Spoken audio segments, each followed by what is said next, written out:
to the channel Acharya Ji Online. Please subscribe the channel and press the bell icon. Class 10th के लिए हम लोग पढ़ेंगे खनिज एवं ऊर्जा संसाधन, मिनरल्स एंड एनर्जी रिसोर्स।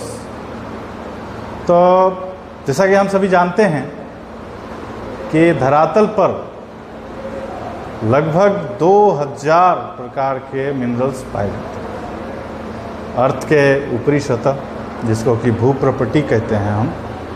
तो भूप्रपटी पे और उसका सम्मिलित भाग, इस पे हजारों प्रकार के खनिज पाए जाते हैं और ये सभी अयस्क के रूप में पाए जाते हैं। तो इसका निष्कर्षण किया जाता है, निकाला जाता है चट्टान से। और चट्टान, जैसा कि हम सभी जानते हैं कि ये 3 प्रकार के होते हैं चट्टान। इग्नियस रॉक, पहला आग्नेय चट्टान, दूसरा है कायांतरित या रूपांतरित चट्टान, और तीसरा है अवसादी चट्टान। तो मिनरल्स के लिए सबसे ज़्यादा इम्पोर्टेंट, हालांकि है तो तीनों रॉक में, तीनों टाइप में पाए जाते हैं, लेकिन इग्नियस रॉक जो है उसमें ज़्यादा मात्रा में पाया जाता है। चूँकि यह लावा, मैग्मा जब ऊपर अपलिफ्ट होकर धरातल के ऊपर फैलता है तो उसमें कई जगह जगह गांठ बन जाते हैं। परिणामतः इसके सिरा में, ग्रंथि में कई सारे मिनरल्स का जमाव होता है और उसी जमाव को हम खनन प्रक्रिया के द्वारा निकालते हैं। और प्रायः जिस खनिज की मात्रा जिस चट्टान में ज़्यादा होती है उस खनिज के नाम से, उस नाम से उसको हम जानते हैं। अब बात करते हैं सामान्य रूप से खनिज के बारे में। तो हमारे शरीर में भी बहुत सारे मिनरल्स की ज़रूरत होती है, क्योंकि अगर आज सब खनिज को समाप्त किया जाए तो फिर ये जीवन का अस्तित्व ही मुश्किल हो जाएगा। और इसका प्रारंभ भी ही एनर्जी के सोर्स से होता है, ऊर्जा जहाँ से उत्पादित होता है। तो हम आप जानते हैं कि फोटोसिंथेसिस में सनलाइट, मिट्टी में घुले मिनरल्स और फिर वाटर, ये सारे इम्पोर्टेंट उसके फैक्टर हैं। तो इस लिहाज से इंसान की आबादी, ह्यूमन जब ओरिजिन हुआ अर्थ पे, तो आरंभ काल से ही वर्तमान तक हम लोगों की जो पहली आवश्यकता है वो भोजन, वह कृषि कार्य के द्वारा हम लोग उसको ले रहे हैं, उपलब्ध कर रहे हैं। लेकिन इसके साथ ही अब एक चीज़ और हम जानना होगा कि अगर जीवन स्तर में सुधार लाना है और देश को विकसित करना है तो उसके लिए पर कैपिटा मिनरल्स का जो खपत है वो मायने रखता है। वर्तमान समय में दुनिया में वह देश जो अधिकांश खनिज का खनन करके एक्सपोर्ट इंपोर्ट के माध्यम से भी अपने उद्योग को, विनिर्माण उद्योग को डेवलप कर रहा है, वो डेवलपिंग कंट्री कहलाता, या डेवलप्ड कंट्री कहलाता। और जो देश इसमें सक्षम नहीं हो पा रहा है वह रुग्ण अवस्था में गरीब देश कहलाता है। अब यहाँ पे 1-2 बातें हैं। पहला तो ये खनिज का उपलब्ध होना देश में, और दूसरा है उसका उपभोग करना, रिसोर्स के रूप में हम कितना उसका उपयोग कर रहे हैं। अब आप ये जान के आपको आश्चर्य होगा कि जहाँ जहाँ मिनरल हाउस है, खनिज संपदा का भंडार जहाँ जहाँ है, वहाँ पे गरीबी भी ज़्यादा है। अफ्रीकी देश में बहुमूल्य खनिज, सोना, हीरा, ये सब का खान है, लोह ऐस, बहुत सारे खान हैं। मिनरल्स के मामले में अफ्रीकी सब कॉन्टिनेंट और उसके जितने भी देश हैं वो सब रिच हैं, बहुत धनी है, लेकिन गरीबी वहाँ ज़्यादा है। बाहरी दुनिया से लोग जाते हैं और वहाँ के रिसोर्स को निकालते हैं और रिसोर्स का उपयोग में लाते हैं और उपयोग करके फिर उसी देश में कच्चे माल को बेचते हैं। इसीलिए ब्रिटेन को नेपोलियन बोनापार्ट कहता था कि वो बनियों का देश है, क्योंकि ब्रिटेन एक पद्धति शुरू से करते आई है कि वह दुनिया में कहीं भी रॉ मटेरियल को इकट्ठा करना और फिर उसका प्रोडक्ट तैयार करना और उस प्रोडक्ट को फिर एक्सचेंज करके, व्यापार करके और ट्रांसपोर्ट के माध्यम से पूरी दुनिया में जाके बेच देना, ये काम था उसका। अब भारत में भी जैसे कि हम देख लेंगे डेक्कन ट्रैप जो है, प्लेट रीजन, जैसे कि ये अगर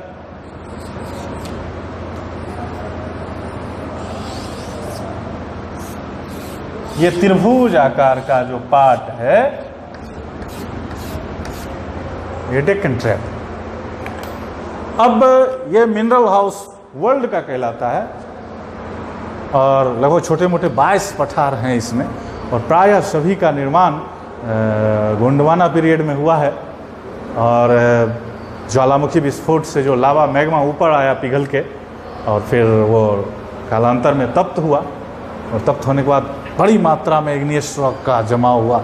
यहाँ इग्नियस रॉक का मतलब यहाँ चट्टान से मतलब ये समझा जाए जैसे कि अन्य सब्जेक्ट में चट्टान का मतलब कठोर पार्ट होता है और लोग प्राय पत्थर कंकर इसको चट्टान समझते हैं, लेकिन जियोलॉजिस्ट जो होते हैं, भूगर्भ शास्त्री जो होते हैं, जियोलॉजी वाले और ज्योग्राफी वाले, वो चट्टान का मतलब भूप्रपट्टी और उसके इंटरनल एक्सटर्नल दोनों पार्ट में उसमें कठोर भी हो सकता है, हीरा, लोहा, कोयला आदि जैसे भी हो सकते हैं और प्लेटिनम ये सब भी हो सकते हैं और साथ ही मुलायम भी, रेत, संगमरमर, चूना पत्थर, कोमल भी और कठोर भी, दोनों चट्टान कहलाएगा।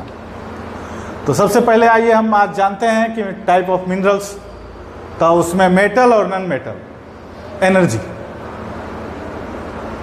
धात्विक मेटल, नॉन मेटल अधात्विक और एनर्जी रिसोर्स, एनर्जी मिनरल्स ऊर्जा संसाधन, ऊर्जा संसाधन या ऊर्जा खनिज। तो सबसे पहले आइए हम जानते हैं कि ये जो मेटल है धात्विक है, या धात्विक को भी 3 प्रकार में मेटल को डिवाइड किया गया है। पहला है लौह धातु, दूसरा है अलौह धातु, मेटल, नॉन मेटल, उसके बाद इंपॉर्टेंस मिनरल्स, बहुमूल्य खनिज। तो अब लौह धातु, इसमें आता है लौह अयस्क। अब लौह अयस्क यहाँ समझिएगा, लौह और लौह अयस्क। लौह अयस्क में कई सारे तत्व, जैसे कि आप जानते हैं कि लौह अयस्क 4 प्रकार का होता है, मैग्नेटाइट, हेमेटाइट, सिडेराइट और लिमोनाइट। 4 तरह के होते हैं, हेमेटाइट, मैग्नेटाइट, सिडेराइट, लिमोनाइट, 4 प्रकार। उसी तरह से मैग्नीज है, निकल है, कोबाल्ट है, इन सब में लोहांश की मात्रा, मतलब आयरन की मात्रा बहुत ज़्यादा होता है। दूसरा इसका टाइप आएगा, मेटल में ही दूसरा आएगा अलोह, नॉन आयरनिक, लोहा की मात्रा इसमें नहीं होती है लेकिन फिर भी कठोर होता है। उसमें आएगा तांबा, शीशा, जस्ता, बॉक्साइट, एल्युमिनियम होता है, बॉक्साइट की ग्रंथि से एल्युमिनियम का निकाला जाता है, तांबा है, उसके बाद शीशा है, जस्ता है, ये सब इसमें आयरन की मात्रा नहीं होती है। पहला आयरन की मात्रा जिसमें हो, दूसरा आयरन की मात्रा जिसमें नहीं हो और तीसरा बहुत इंपॉर्टेंट जो आता है बहुमूल्य खनिज कहलाता है। यह मिनरल सबसे ज़्यादा इंपॉर्टेंट है, वह है सोना, चांदी, प्लेटिनम, हीरा। अब नॉन मेटल में अब्रक, सॉल्ट, पोटास, सल्फर, संगमरमर, चूना पत्थर, ये सारे आते हैं। ये इसमें धात्विक मात्रा, मेटल की मात्रा नहीं होती है। तीसरा ये एनर्जी मिनरल्स, ऊर्जा का संसाधन। हम आप सभी जानते हैं कि एनर्जी के बिना इंसानी कल्चर का डेवलप हो ही नहीं सकता। आज कोई भी फैक्ट्री लगाओ, कंपनी लगाओ, या फिर देश को कहीं भी अगर आगे ले जाना है, एक टारगेट बनानी है, तो आपको एनर्जी का खपत सबसे ज़्यादा करना होगा और प्रति व्यक्ति खपत जितना ज़्यादा होगा उतना ज़्यादा वो देश बढ़ेगा। तो इसमें अब हालांकि इसके विकल्प पर भी विचार किया जा रहा है। हमारे पास इसके ट्रेडिशनल जो थे स्रोत, परंपरागत स्रोत जिसको कहते हैं, तो उसमें अब कोयला है, पेट्रोल है, प्राकृतिक गैस है, ये सब ट्रेडिशनल प्राचीन काल से ही इसका उपयोग हम लोग एनर्जी के रूप में करते आए हैं। ये सब मिनरल्स में आएंगे। अब दूसरा इसका विकल्प खोजा जा रहा है।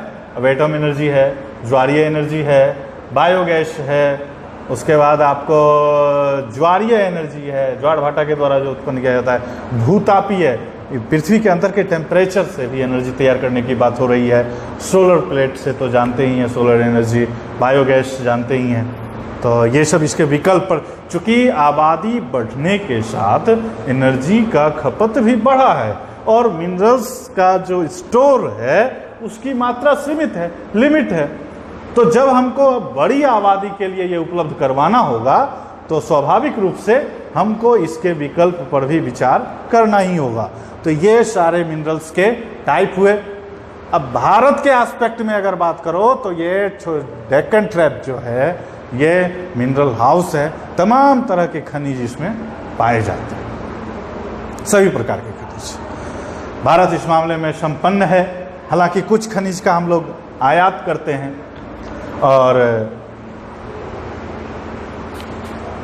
इसमें सबसे बड़ा चीज ये है कि प्राकृतिक रूप से विद्यमान समरूप तत्व जिसकी निश्चित आंतरिक संरचना होती है। जितने भी मिनरल्स हैं ये नेचर में उपलब्ध हैं हमारे, और इसका एक निश्चित यानी फिक्स केमिकल स्ट्रक्चर होता है, तभी उसको हम मिनरल्स कहते हैं।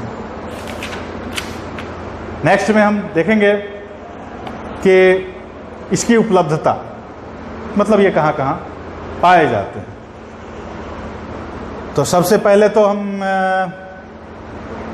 इग्नियस रॉक में, उसके बाद कायांतरित मॉडिफाइड रॉक, इग्नियस रॉक, उसमें के जड़, शिरा, भोर, टिल्टिंग, गिल्टिंग, उसका वलन, भ्रंश, ये सारे चट्टान के जो भी टूटने मुड़ने से होता है उसके शिरा में इसका जमाव होता है। तो पहला तो ये होगा। दूसरा होगा पहाड़ी क्षेत्रों पे जब हम जाते हैं तो बहुत सारे मेटल थे, बहुत सारे रॉक जो हैं वो आपस में ही रगड़ खाते हैं, रगड़ खा के बहुमूल्य खनिज बनते हैं, और वही रगड़ खा खा के ऊपर से जब आते हैं नदी के द्वारा बहाव होकर के और तटवर्ती क्षेत्र में जो जमाव करते हैं उसी को प्लेसर निक्षेप भी कहा जाता है, प्लेसर डिपोजिशन, निक्षेप।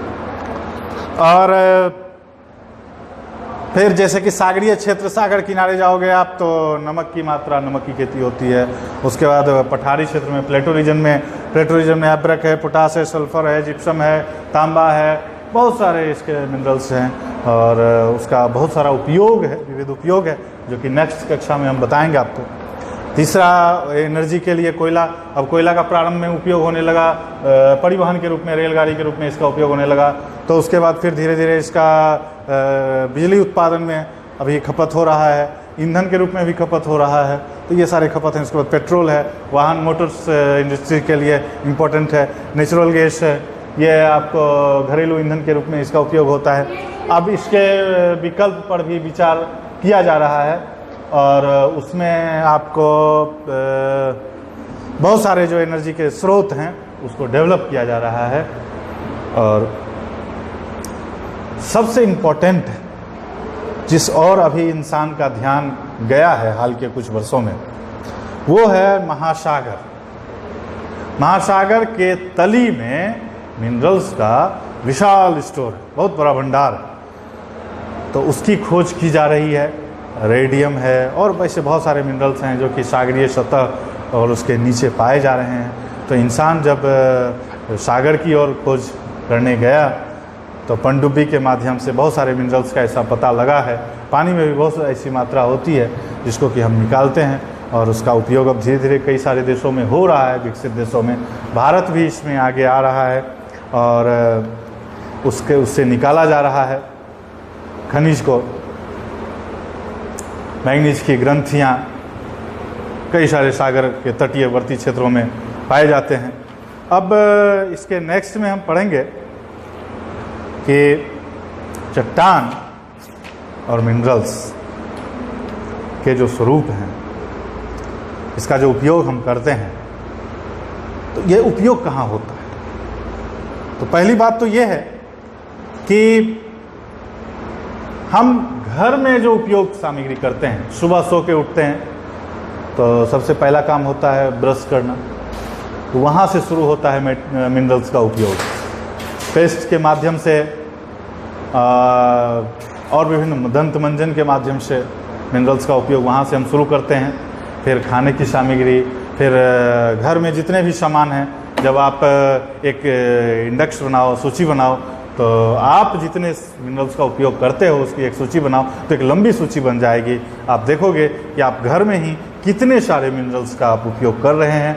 और ये मेटल का, नॉन मेटल का, फिर आपको जो इम्पोर्टेंट मिनरल्स है, जैसे कि आपको सोना, चांदी, जवाहरात उद्योग के लिए, हीरे जवाहरात आदि उद्योग के लिए, उसके बाद एनर्जी का, तो ये सारे हमारे दिनचर्या से जुड़े हुए चीज़ हैं, हमारे लिविंग स्टैंडर्ड से जुड़े हुए चीज़ें हैं। और इसके उत्पत्ति प्रकार आप जाने, नेक्स्ट क्लास में हम एक एक मिनरल्स के बारे में बताएंगे, इसका उपयोग कैसे होता है। तब तक के लिए थैंक्स, बहुत बहुत धन्यवाद।